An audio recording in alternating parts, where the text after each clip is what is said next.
Dating 25 men at one time is not something anybody should do normally. I don't recommend it. I don't really know where I'm going with this, to be honest. The beautiful part is you can always turn something ugly not ugly at some point, I think. Oh God. See, I'm already a train wreck. I'm knocking things over, God.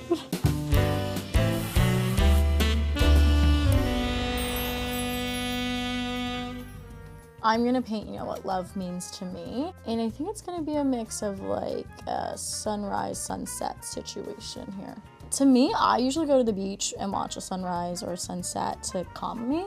I really love the beach and the sound of the waves, and I just think love's supposed to be a calming feeling, but there's also times in which, the waves crash in harder than you expect it to, but it's about kind of recovering from that and finding your ground a little bit. And in terms of the sunrise and the sunset, I think a sunrise is like, the meaning of like a beautiful beginning of the day, and there's like so many ways you can go about it. And with a sunset, it's also like the end of something, but the sun's always gonna rise again. So with love, it always comes back around. When I got the call to see if I wanted to be the Bachelorette, I really had to think about it. It was, a decision that had been in the back of my mind for a while because I had been doing meetings about it and stuff, and I just wasn't sure that I wanted everything that this role really entailed. It's no secret that, your entire life is on display to the public, and I wasn't sure that I wanted that, but I knew that I wanted to find love. I'm a hopeless romantic, and I've always just wanted to find my person. Like, I would stay up at night in middle school and just like watch endless rom-coms wishing it was me. I know what I wanted, but I just wasn't sure if it was for me. But at the end of the day, I was like, I'm the kind of person that's gonna take every opportunity, and I don't wanna have any regrets in life. I've just never felt like a main character in my life, and that's due to like a lot of different reasons of like being Asian American and like being the first Asian American to be represented in the media. Like, that's a huge part of why I've never felt like my own main characters. I've never seen it done before, so here I am. Do you have some more white? You just want to blob a whole bunch on right there. Yeah. Thank you so much. Is that enough or do you want more? A little more, please. Thank you. Being the first Asian American Bachelorette, I was able to really bring my culture in to the season in a lot of different ways. One mainly being my family is on TV, and I'm bilingual, so I speak Vietnamese and English, and I'm so excited to be able to showcase that and show that side of me, because not a lot of people know that I can speak Vietnamese, and we've never really seen a bilingual family before on the show. Other ways that I really spoke to being the first Asian American Bachelorette, when I thought about dating, I really thought about what I wanted in a lasting relationship, and a lot of those conversations that I wanted to have revolved around what it would look like having a half Vietnamese kid, and what that would mean to my partner. So a lot of those conversations were definitely being had, because that's important to me to have in a partner, is like someone who's open-minded about embracing my culture. My mom was like, please hire a fake mom. I'm not going on TV.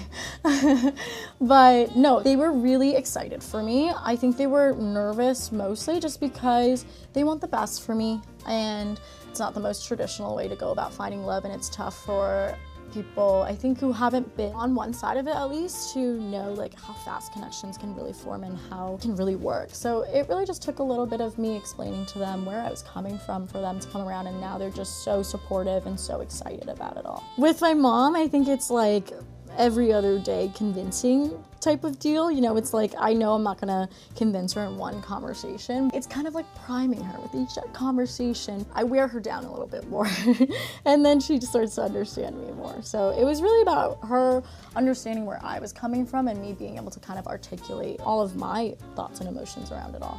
There was a piece of advice that I kept thinking back to. My friend, so she's married already, and she wanted to give a little bit of advice, and she wrote me a letter that I was reading while I was filming every now and then, and the third bullet point was, your man's always gonna think you're the funniest girl in the room, no matter what. Even if you're not funny, he's always gonna think you're the funniest girl in the room. And for me, like, that was really important, because it touches on a lot more than just humor, but also intentional wanting to make somebody feel good. And I think for me, I've always dated men who didn't always have my best interest at heart. And so for me, I really just wanted to make sure that I was dating someone who really loved me for me.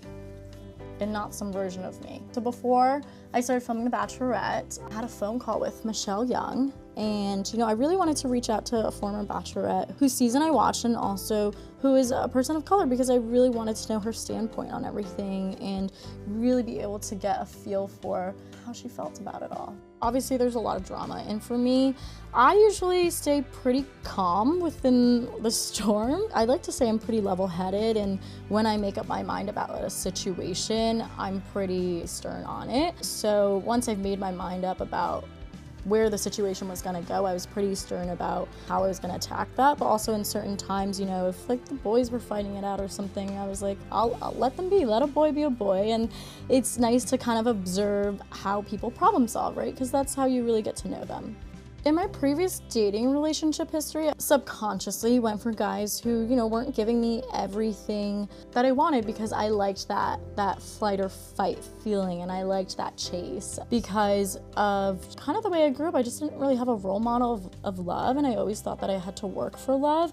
And so when I started going into these relationships, I just thought that that was what you needed to do. But after a few toxic relationships, I think I learned that that's not really what I want. And I think that I want someone who's gonna love me easily. Some red flags that I had were, a man who's insecure and can't be happy for your successes the same way they are for their own successes, or someone who isn't emotionally intelligent. That's huge, to have somebody be so self-aware and be able to work through problems themselves and with you in a rational manner. Green flags for me were emotionally intelligent and someone who is as thoughtful as I am and who is as caring as I am.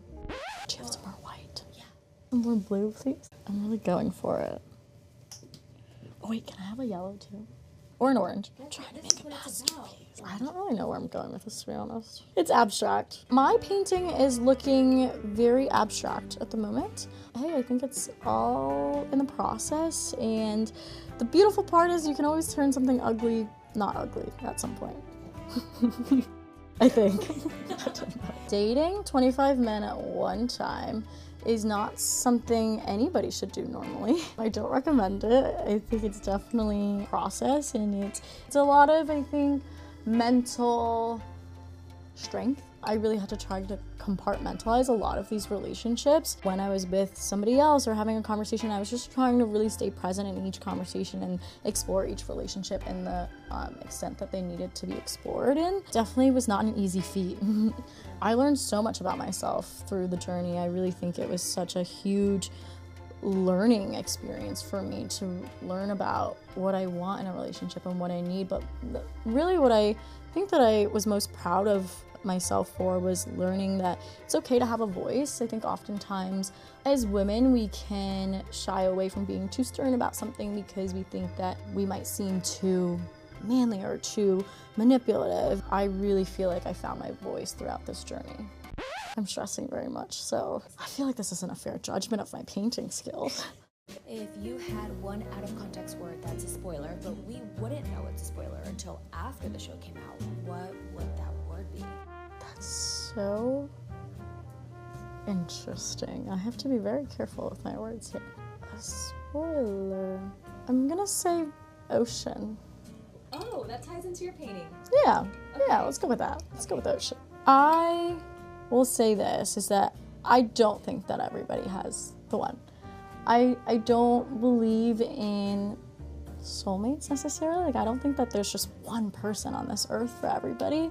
I think that there can be multiple people, and I think that it depends on the trajectory of your life and their life, and it's a really beautiful thing when the timing works out for two people, but maybe it wasn't meant to work out for certain people. So I really think timing is everything. I do believe in love. I just don't think that there's one person out there for everybody. I think there could be multiple matches. I can't really speak to the love part, but I can definitely say that everything that happened on my season, I'm very proud of, and I'm very excited to watch it all back, and I know that everything panned out the way it was supposed to, and I'm very happy.